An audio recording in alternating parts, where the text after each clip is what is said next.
मेरे पास ये i7 12th generation processor है 12700K।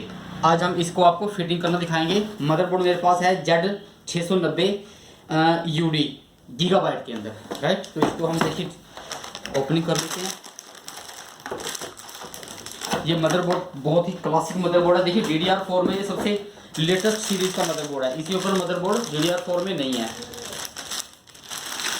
तो ये इसका मदरबोर्ड देखिए हमने निकाल लिया बाहर, ठीक है जी। इसका प्रोसेसर निकाल लेते हैं।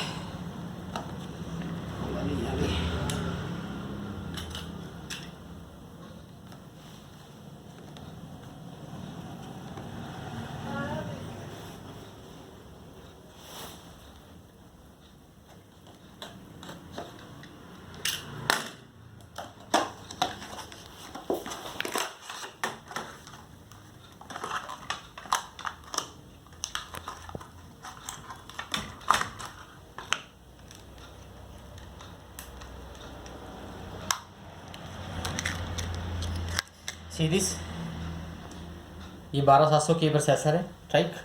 तो इसे करना क्या है, देखिए इसे पहले लीवर को आपने पुश कर लेना है, ऐसे करके पीछे हटा लेना है, राइट। इसको आप यहाँ से उठा लीजिए।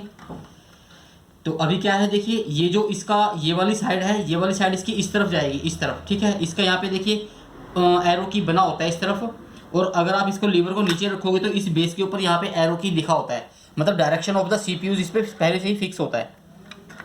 तो इसको, अच्छा दूसरी चीज़ यहाँ पे देखिए 2 कट यहाँ पे होते हैं, 2 कट यहाँ प्रोसेसर के हैं, सेम इस तरफ हैं। तो बस इसको आप इसको ऐसे रख के, ये हो गया। इसको आप ऐसे करोगे, ये जो ऊपर वाला लीवर है ये अपने आप ही इसका हट जाएगा।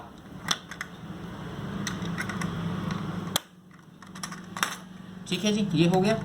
इसको आपने बिल्कुल अच्छे से पुश कर देना है। ये लग गया हमारा प्रोसेसर।